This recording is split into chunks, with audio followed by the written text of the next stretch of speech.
सायली आता रूम मध्ये एकटीच असते आणि ती आता उकसाबुकशी रडायला लागते।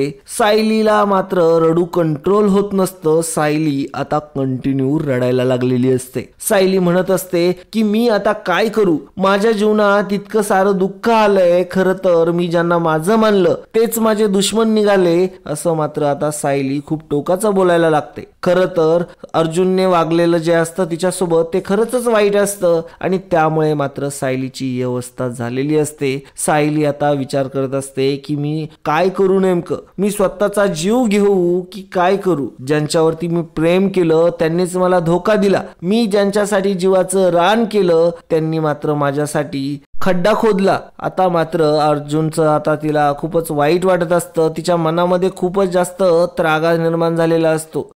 सायलीच्या मनावरती अर्जुनने प्रचंड वार केलेले असतात। अर्जुनने रागामध्ये सायलीला असं काही बोललेलं असतं ज्याचा त्रास आता हा सायलीला होत असतो। सायली म्हणत असते की मी अर्जुन सरांवरती प्रेम केलं, मला त्यांच्याशी लग्न करायचं होतं, त्यांची आयुष्यभराची साथी बनून राहायचं होतं, परंतु ते काही शक्य झालं नाही। परंतु अर्जुन सरांनी मात्र तर वेगळंच माझ्या पुढे त्यांचं रूप ठेवलं, आता मात्र मला ते शक्य नाही, असं जेव्हा सायली बोलत असते त्याच वेळेस अर्जुनने आता हे सगळं ऐकलेलं असतं दरवाजा बाहेरून। आता मात्र अर्जुनला समजलेलं असतं की सायलीचं त्याच्यावरती पण प्रेम होतं आणि तिला देखील त्याच्यासोबत लग्न करायचं होतं, परंतु आता मात्र अर्जुनला याचा पश्चाताप होत असतो की तो जे काही वागलाय त्यामुळे मात्र आता ही सगळी गोष्ट फिसकटलेली असते। तर मित्रांनो, नेमकी अवस्था कशी झाली, याच्यातून काय मार्ग निघेल आणि अर्जुन आणि सायलीचं नातं पुन्हा ठीक होईल का, त्या दोघांचं लग्न होईल का आणि मधुभाऊ सुटतील का, या सगळ्या प्रश्नांचं उत्तर या एका व्हिडिओमध्ये तुम्हाला बघायला मिळणार आहे।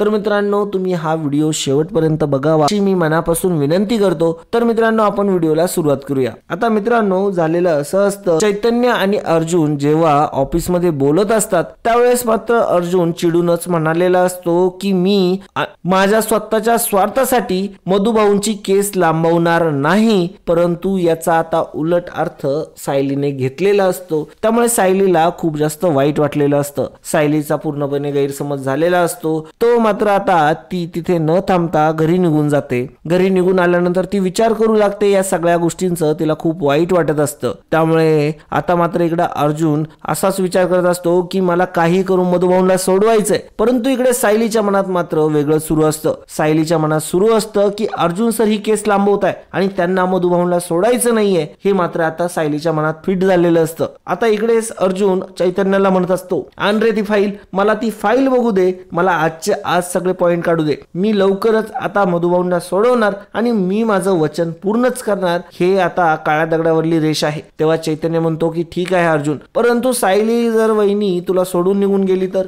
तेव्हा मात्र अर्जुन म्हणतो की ते ठीक आहे, तो नंतरूनचा प्रश्न आहे, मला माझं प्रेम वेगळं आणि माझी केस वेगळी, मला माझी केस प्रामाणिकपर्यंत लढू दे, जर मी प्रामाणिक राहिलो केस मध्ये तर माझं प्रेम पण प्रामाणिक राहील माझ्यासोबत आणि मला जर माझ्या नशिबात जर असेलच तर माझं प्रेम मला कधी सोडून जाणार नाही, असं आता अर्जुन स्पष्टपणे आणि खूप कॉन्फिडन्सने असं चैतन्याला बोलतो। तेव्हा मात्र चैतन्य म्हणतो की वा भाई, आता याला म्हणतात ना कॉन्फिडन्स, आणि हाच कॉन्फिडन्स पाहिजे माणसामध्ये। आणि आता ही गोष्ट जेव्हा चैतन्य ऐकतो तेव्हा त्याला समजतं की अर्जुन बरोबर ट्रॅकने चाललाय। तेव्हा चैतन्य म्हणतो की ठीक आहे, आता आपण केस लढूया आणि मधुभाऊंना सोडूया। आता हे आता चैतन्य आणि अर्जुनचं तर ठरलेलं असतं। जर मित्रांनो तुम्ही हा व्हिडिओ इथपर्यंत कंटिन्यू बघितलाय तर तुम्ही ठरला आहात लकी दर्शक, कारण की तुम्हाला मिळणार आहे भव्य आकर्षक भेटवस्तू जिंकण्याचा मौका। त्यासाठी करायचं इतकंच आहे, या व्हिडिओच्या कमेंट बॉक्स मध्ये जाऊन तुम्हाला कमेंट करायचंय तुमच्या गावाचं, शहराचं, तालुक्याचं नाव आणि सोबतच तुम्हाला कोणता रंग आवडतो हेही त्याच्यात लिहायचंय, म्हणजे जेणेकरून आम्ही तुम्हाला त्या रंगाची भेटवस्तू तुमच्यापर्यंत प्रोव्हाइड करू शकू। तर मित्रांनो, वाट कसली बघताय, हा व्हिडिओ पहिल्यापासून शेवटपर्यंत बघायला अजिबात विसरू नका, कारण की जो व्यक्ती ही अट पूर्ण करेल तोच या स्पर्धेसाठी पात्र। तर मित्रांनो, तुम्हाला एक कळकळीची विनंती आहे, आपला व्हिडिओ जे लोक बघतात त्यातले फक्त आणि फक्त 10% लोकांनी चॅनलला सबस्क्राईब केलेले आहे, बाकीचे 90% लोक फक्त व्हिडिओ बघतात, चॅनलला सबस्क्राईब मात्र करत नाही। मित्रांनो, तुम्हाला खरंच मनापासून कळकळीची विनंती आहे, आम्हाला थोडंसं सपोर्ट करा, या चॅनलला सबस्क्राईब करून, हे पूर्णपणे फ्री आहे, मोफत आहे, याने फक्त आम्हाला एक मोटिवेशन मिळतं। आणि मित्रांनो, अजून जास्त काम करायला, अशा क्रिस्प स्टोरीज काढायला मजा येते. तर मित्रांनो, वाट कसली बघताय, लगेच या स्पर्धेत सहभागी व्हा आणि कमेंट देखील करा. आजच्यासाठी इतकंच, धन्यवाद. इकडे मात्र सायली ही चुकीचा गैरसमज घेऊन घरी आलेली असते आणि त्याच तिच्या डोक्यामध्ये आता ती जी थिणगी पडलेली असते त्याचा आता वनव्यात रूपांतर झालेलं असतं. आता सायली विचार करू लागते की हे जे सगळं काही झालंय याच्यामध्ये माझाच दोष आहे. मी अर्जुन सरांना या कॉन्ट्रॅक्ट मॅरेजला हा म्हटले, त्यांच्या सोबत राहिले, परंतु आता अंतिम क्षणी जिथे आता मधुभाऊ सुटायचा चान्स वाढलाय तिथे मात्र हे म्हणताय की केस लांबवायची. अजून माझ्या वडिलांना किती त्रास देणार आहेत हे. म्हणजे याचा अर्थ याच्या आधी पण माझे मधुभाऊ सुटू शकत होते, परंतु यांनी सुटू दिले नाही आणि हे केस दिवसेंदिवस लांबवत आलेत. कदाचित या गोष्टीचा मात्र आता खूपच जास्त त्रास हा सायलीला होत असतो. सायली म्हणत असते की मी आता या गोष्टीचं काय करू. तिच्या एक गोष्ट लक्षात येते की आपण कुसुमताईशी बोललेलो नाहीये. कुसुमताईला या सगळ्या सत्याची सत्यता समजायला हवी, म्हणून ती कुसुमताईला फोन लावते. कुसुमताईला ज्यावेळेस ती फोन लावते तेव्हा मात्र कुसुमताई कामात मध्ये असतात, त्यामुळे कुसुमताई फोन घेत नसतात. परंतु आता सायली इकडे म्हणत असते कुसुमताई फोन घे ना, मला तुझ्या सपोर्टची खूप गरज आहे. परंतु कुसुमताई काही फोन उचलत नसतात. काही वेळानंतर मात्र कुसुमताईचाच फोन हा सायलीला येतो. तोपर्यंत सायली पूर्णपणे खचून गेलेली असते. विचार करत असते की अर्जुन सर असं कसं काय वागू शकतात माझ्याशी. मी इतकं काही चांगलं वागते अर्जुन सरांशी, तरी देखील अर्जुन सरांच्या मनात हे काळबेरं का बरं आलं आणि मधुभाऊंची केस लेट व्हावी हे मुळातच का बरं म्हणताय असं मला काही कळू नाही राहिलं. याच्यामध्ये नक्कीच काहीतरी वेगळं आहे असं आता सायलीला वाटू लागतं. म्हणूनच ती विचार करते की मी कुसुमताईला या गोष्टीबद्दल सगळं काही माहिती देईल. तेव्हा मात्र काही वेळानंतर आता कुसुमताईचा फोन हा सायलीला आलेला असतो. इकडे दुसरीकडे ऑफिस मध्ये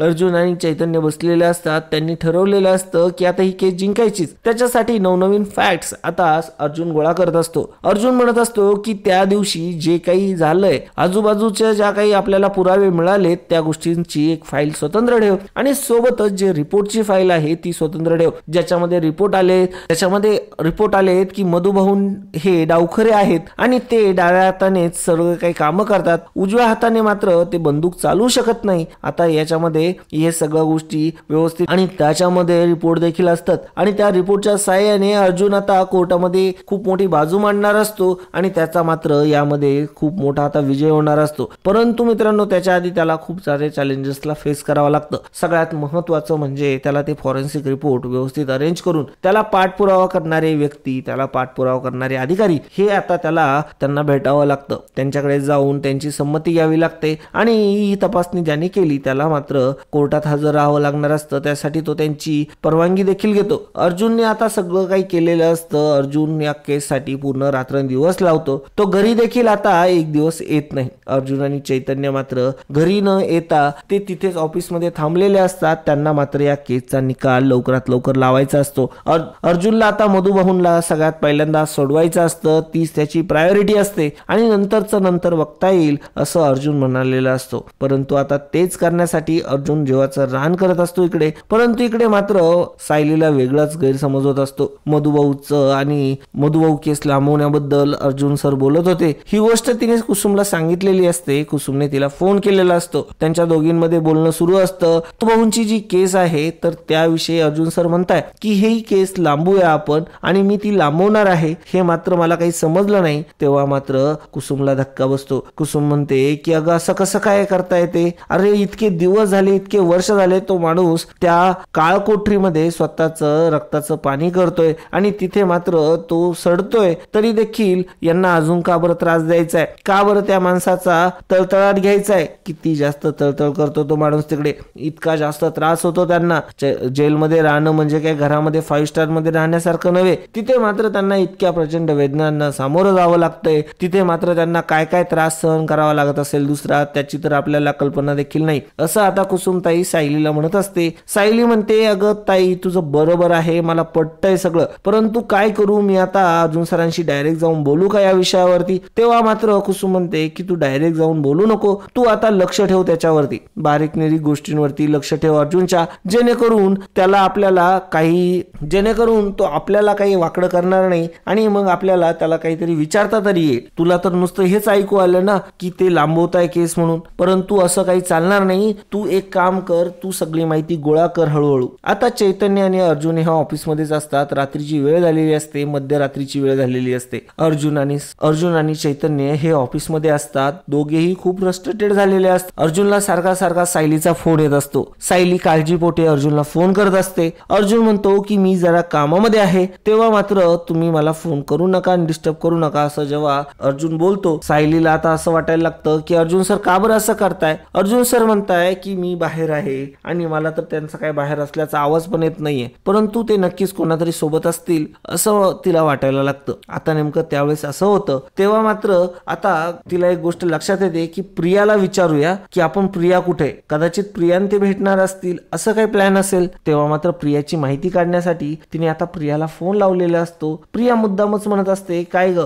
मला फोन केला, चक्क तू मला फोन केला. सायली आता प्रियाला म्हणते की तू आता कुठे आहेस. तेव्हा मात्र प्रिया म्हणते की तुला समजलं का म्हणजे. तेव्हा मात्र आता सायलीला गोष्ट लक्षात येते. आता अर्जुन आणि प्रियाच भेटणार आहे आणि त्या दोघांची डेट आहे असं तिला आता लक्षात येतं आणि या गोष्टीवरती आता सायलीला खूप वाईट वाटायला लागतं. सायली फोन कट करते. सायलीच्या गोष्टी लक्षात आलेल्या असतात. प्रियाच्या बोलण्यावरून असा अंदाज आलेला असतो. प्रियाने मुद्दामच काडी लावून दिलेली असते. प्रिया म्हणत असते की अगं काही नाही ग, जरा अर्जुनचा फोन चालू होता मगाशी तेव्हा अर्जुनने बोलवलंय मला. तेव्हा मात्र सायली म्हणत असते गप्प बस. आता मात्र सायलीला हे माहिती असतं की अर्जुन ऑफिसमध्ये, परंतु आता प्रिया मुद्दामच म्हणत असते की मला पण त्याने बोलवलंय ऑफिसमध्ये. प्रियाने मात्र हे पूर्णपणे फेकलेलं असतं, परंतु सायलीच्या बरोबर निशाण्यावर जाऊन लागलेलं असतं. प्रियाला नेहमी फेकण्याची सवय असते, परंतु यावेळेस तिचा चुकून निशाणा बरोबर जागी गेलेला असतो आणि आता मात्र सायलीला खूपच जास्त वाईट वाटत असतं. सायलीला असं वाटत असतं की म्हणजे याचा अर्थ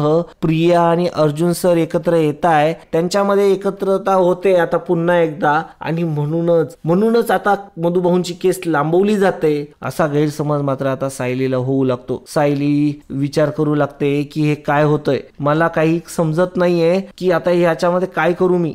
असंच आता सायली विचार करत असते आणि सायली विचार करत आता अर्जुन सरांना फोन लावते आणि म्हणते की अर्जुन सर मला तुमच्याशी बोलायचंय. तेव्हा मात्र अर्जुन एका महत्वाच्या क्लूचा सॉर्ट आउट करत असतो. तो आता मधुभाऊंच्या केस बद्दलच एक खूप महत्वाचं जे डॉक्युमेंट आहे ते तो रीड करत असतो आणि त्याची लिंक लावायचा प्रयत्न करत असतो. तेव्हाच मात्र सायलीचे फोनवर फोन बघून तो पूर्णपणे फ्रस्ट्रेटेड झालेला असतो आणि मग तो फोन अखेर उचलतो आणि म्हणतो मिसेस सायली मी तुम्हाला सांगितलंय की मला तुम्ही फोन करू नका म्हणजे करू नका. मी एका महत्वाच्या कामामध्ये अडकलोय आणि मला ते पूर्ण करण्यासाठी वेळ लागेल आणि मी ते झाल्यानंतर तुम्हाला स्वतःहून कॉल करेल, तोपर्यंत मला एकही फोन नकोय. आता हे पूर्णपणे अर्जुन उद्धटपणे सायलीला बोललेला असतो. सायलीला इकडे प्रचंड वाईट वाटतं. सायलीला इतकं जास्त वाईट वाटायला लागतं, तिला असं वाटायला लागतं की 100% अर्जुन सर बदललेत आणि माझी खात्री आहे की अर्जुन सर दिवसेंदिवस आता बदलतच चालले. परंतु आता कशा प्रकारे मी यांना अडवू, कशा प्रकारे या गोष्टीपासून रोखू असं आता सायली विचार करत असते. परंतु सायलीकडे कोणताही मार्ग नसतो. सायलीला आता रडण्यापेक्षा दुसरा कोणताही मार्ग दिसत नाही. सायली पुन्हा रडायला लागते. अर्जुन सरांविषयी आता तिला खूप वाईट वाटायला लागतं. ती विचार करत असते की असं का बरं वागलेत माझ्याशी अर्जुन सर, माझ्याशी इतकं उद्धटपणे का आधीपासून बोलायला लागले. तर या गोष्टीचं सुद्धा सायलीला खूप वाईट वाटायला लागतं. सायलीला आता टेन्शन यायला लागतं की अर्जुन सर माझ्या मधुभाऊंना सोडवतील का, मला आता काय करावं काही कळत नाहीये, मी रविराज सरांची मदत घेऊ का, असे बरेच विचार सायलीच्या डोक्यात येऊन जातात. परंतु सायली ठरवते की नाही, आता इतकी वाट बघितलीये तर आणखीन थोडी वाट बघायला काही हरकत नाही. बघूया नेमकं हे पुढे जाऊन काय करतात ते. अर्जुनने मात्र आता इकडे चांगले क्लू गोळा केलेले असतात. अर्जुनचे क्लू सगळे अर्जुनचे सगळे क्लू आणि सगळे एव्हिडन्स तयार असतात. त्याने मर्डर टाइम आणि केस रिपोर्टिंगचा जो टाइम आहे त्याच्यामधलं अंतर दाखवलेलं असतं. म्हणजे मर्डर झाल्यानंतर विलासकडनं कॉल गेलाय असं मात्र घडलेलं असतं, परंतु दाखवण्यात तर वेगळंच आलेलं असतं. विलासने आधी पोलिसांना फोन केला, त्यांना सांगितलं की इकडे या म्हणून, मला वाचवा म्हणून, आणि मग त्याच्यानंतर पोलीस तिथे पोहोचले आणि मधुभाऊंना तिथे पकडलं गेलं. असं बऱ्याचशा गोष्टी असतात. परंतु आता या सगळ्या गोष्टींमध्ये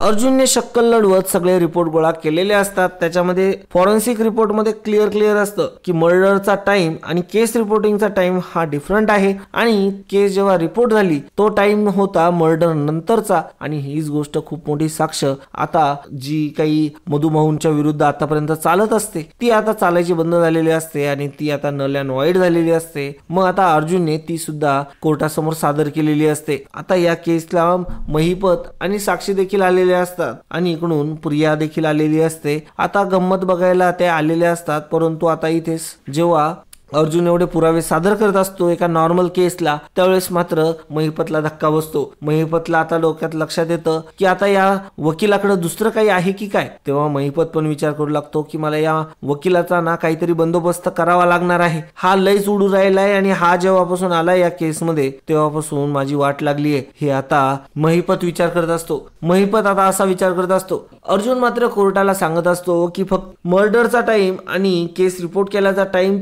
फक्त डिफरंट नाहीये. तर आता याच्यामध्ये सगळ्यात महत्वाचा क्लू येतो, तो म्हणजे विलासच्या छातीमध्ये जी गोळी लागलेली आहे ती उजव्या हाताने चालवली गेलेली गोळी आहे आणि हे फॉरेन्सिक टीमने आता रिपोर्ट दिलेले आहे. याच्यामध्ये टाइम लागतो आणि याची अॅक्युरेसी ही 100% असल्यामुळे आपल्याला इतका उशीर झाला असं आता अर्जुन कोर्टला सांगत असतो. सोबतच तो सांगतो की मधुभाऊ तर खरे डावखरे आहेत आणि त्यांची मेडिकल टेस्ट सुद्धा झालेली आहे. ही गोळी उजव्या हाताने चालवली गेलेली आहे, डाव्या हाताने नाही, हे आता आपल्याला इथे क्लिअर होतं. आणि असं म्हणतच आता जज साहेब म्हणतात की मिळालेल्या पुराव्यांच्या आधारे कोर्ट हे सुनिश्चित करतंय की मधुभाऊ यांनी ही गोळी चालवलेली नसावी. कथित जे पुरावे आलेले आहेत समोर त्याच्या आधारे यांना बेल देण्यात येते, मात्र गुन्ह्यातून मुक्त केलं जात नाहीये. त्यांच्यावर आरोप हा तरीही राहणार आहे. केसचा निकाल हा अजून लागलेला नाहीये, ही एक प्रोव्हिजनल स्टेप आहे असं सांगत आता मधुभाऊला बेल मिळालेली असते. परंतु अर्जुन जेव्हा मधुभाऊला सोडवतो तेव्हा अर्जुन विचार करतो की मधुभाऊला असं लगेच नाही भेटून द्यायचं. त्याने सोडवले तर असतं, परंतु तो मधुभाऊला रिक्वेस्ट करतो मला सायलीला जरा सरप्राईज द्यायचंय,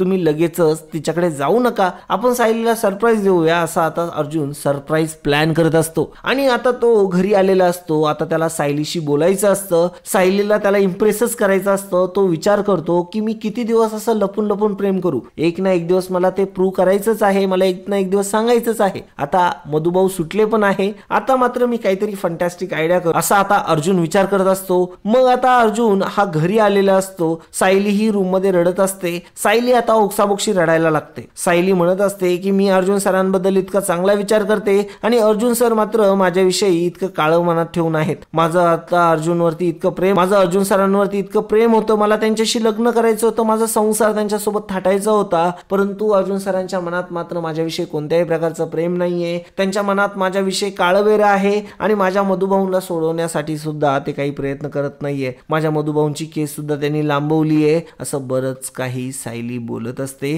सायली पूर्ण तिचा राग व्यक्त करत असते, तिला खूप वाईट वाटत असतं. तेव्हा मात्र अचानक अर्जुन तिथे आलेला असतो आणि अर्जुनने आता हे बोलणं ऐकलेलं असतं. तेव्हा अर्जुनने आता हे सगळं बोलणं ऐकलेलं, अर्जुनला आता समजलेलं असतं की सायलीचं त्याच्यावरती प्रेम आहे, तिला सुद्धा अर्जुनशी लग्न करायचं आहे. मग आता अर्जुन म्हणतो की क्यों ना इस बात को थोडा और मीठा बनाया जाए. मग आता तो अर्जुन अजूनच जास्त भारी प्लॅनिंग करतो. त्याने ऑलरेडी मधुभाऊला सोडवलेलं तर असतं, परंतु आता इकडे सायलीला त्याला सरप्राईज द्यायचं असतं. त्याच्यासाठी तो सायलीची काही काळजी करत नाही. ती रडत असते, त्याच्याकडे सुद्धा लक्ष देत नाही. त्याला माहिती असतं कारण की सायली का बरं रडते. सायलीला तो मुद्दामच चिडवत असतो, मुद्दामच रागाने बोलत असतो. सायली अजूनच ओक्साबोक्शी रडायला लागलेली असते. सायली विचार करायला लागलेली असते की मी आता अर्जुन सरांना सोडूनच जाते आणि मी आता मधुभाऊला कोणातरी दुसऱ्या वकिलाकडून सोडून घेते. असं बरंच काही काही आता सायली बोलत असते. अर्जुनचा तिला तेवढा रागच आलेला असतो कारण की अर्जुनच मुद्दामपणे या सगळ्या गोष्टी करत असतो आणि सायलीला त्या गोष्टी समजलेल्या देखील असतात. त्यामुळे आता सायली अर्जुनच्या विषयी असाच विचार करत असते,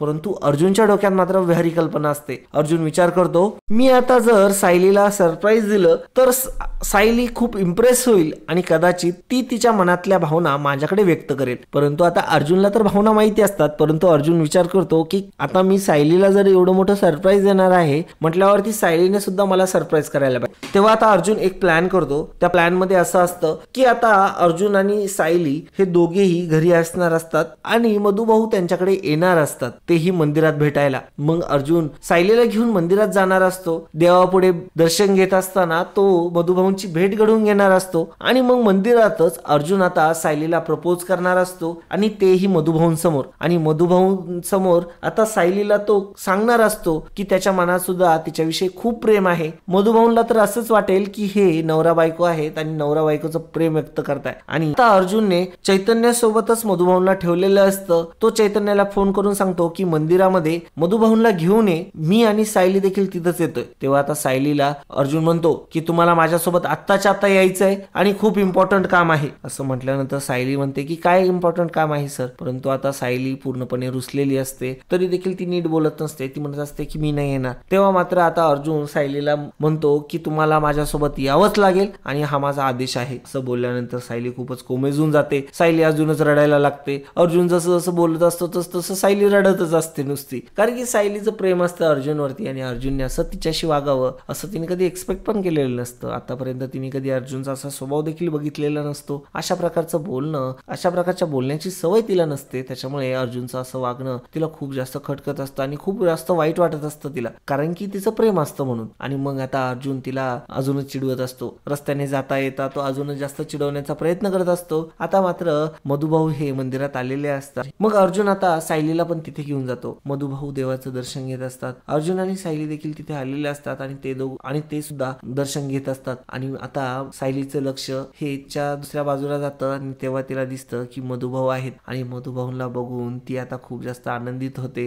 आणि मग ती मधुभाऊंना मिठी मारते आणि खूप सारं तिला आता भारी वाटू लागतं. तिला खूप जास्त रिलॅक्स फील होत असतं. शेवटी तिचे मधुभाऊ आता जेलच्या बाहेर आलेले असतात आणि अर्जुनने कशा प्रकारे केस जिंकली आता याबद्दल मधुभाऊ तिला सांगत असतात. म्हणत असतात की बाळा, खरंच असा जावई होणे शक्य नाही. आणि तेव्हा मात्र सायलीच्या मनात येतं की यांच्या मनात तर माझ्याविषयी अजिबात काही प्रेम नाहीये आणि यांना तर माझ्याशी लग्न पण करायचं नाहीये. आणि मग आता मी यांना कसं काय सांगू? मधुभाऊंना आताच तर आनंद झालाय, आता मी यांच्याबद्दल कसं काय व्यक्त होऊ? तेव्हा मात्र अशा परिस्थितीमध्ये जेव्हा सायली असते त्याच वेळेस आता अर्जुन सायलीचा हात पकडतो आणि सायलीला तो प्रपोज करतो आणि म्हणतो की सायली, तू माझ्यासोबत आयुष्यभर राहा, मला तुझी साथ अशीच हवी आहे आणि माझ्यावरती असंच प्रेम करत राहा, माझंही खूप प्रेम आहे तुझ्यावरती. आता अर्जुनने थोडंसं कोड्यात हे प्रपोज केलेलं असतं आणि सायलीला मात्र आता शॉक बसलेला असतो. सायली पूर्णपणे शॉक झालेली असते की हे अर्जुन बोलतोय, अर्जुन सर बोलताय. आता मात्र याच्यावरती सायलीचा विश्वासही बसत नसतो.